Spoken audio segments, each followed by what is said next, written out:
Hello, my name's Dan Tyndall and I'm the Vicar of St Mary Redcliffe.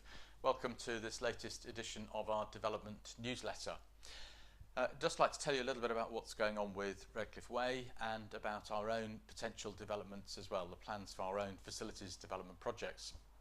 Redcliffe Way, the development of some 10 acres of site on the north side of St Mary Redcliffe Church, encompassing the dual carriageway, the car park and the roundabout.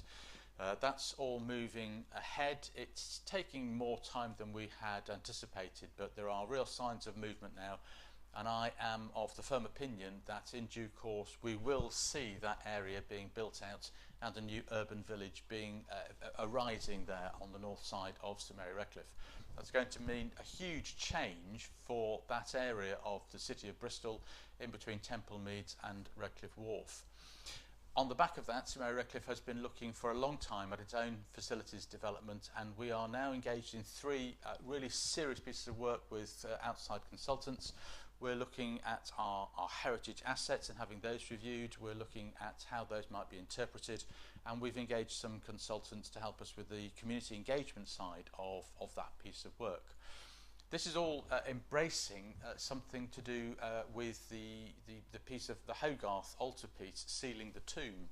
If you want to know what that looks like, it's on our website on a different page, or you can Google Sealing the Tomb by William Hogarth. It's an enormous piece of artwork that we commissioned here at St Mary Redcliffe way back in the 1750s. And we're now considering how or whether it might be part of the facilities development project as we go forward.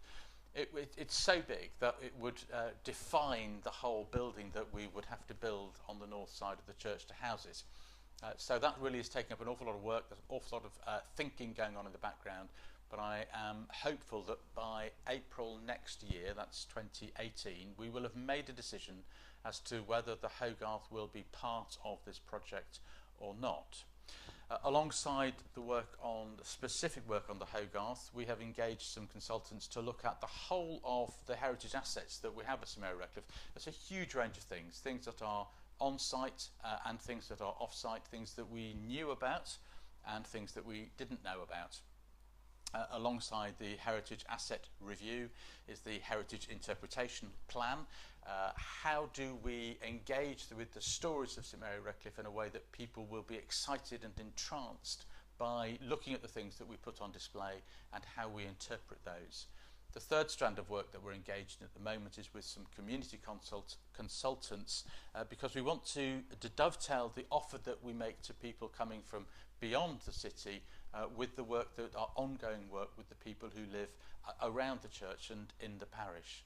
Those three pieces of work, the heritage asset review, the heritage interpretation plan and the community consultation, will all come together at a meeting of the Church Council at the end of September, and we will then be able to plan the way forward for the Project 450, for the facilities development project that we are undertaking.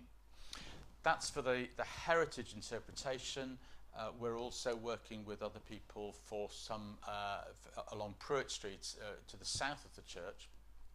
We're working with our Methodist partners and with partner organisations to look at the Faith Space Centre and to see how we might be able to rejuvenate that and to make that more fit for purpose and a better community facility for the people of Redcliffe. We are engaged in a huge amount of things here at St Mary Redcliffe, and alongside all the things I've been talking about, we continue to be a thriving Christian community with a Sunday school of over 100 children now on the books. We'd love to see you here on a Sunday morning, and do keep an eye out for other things that are happening as the facilities project continues to unfold. Thank you.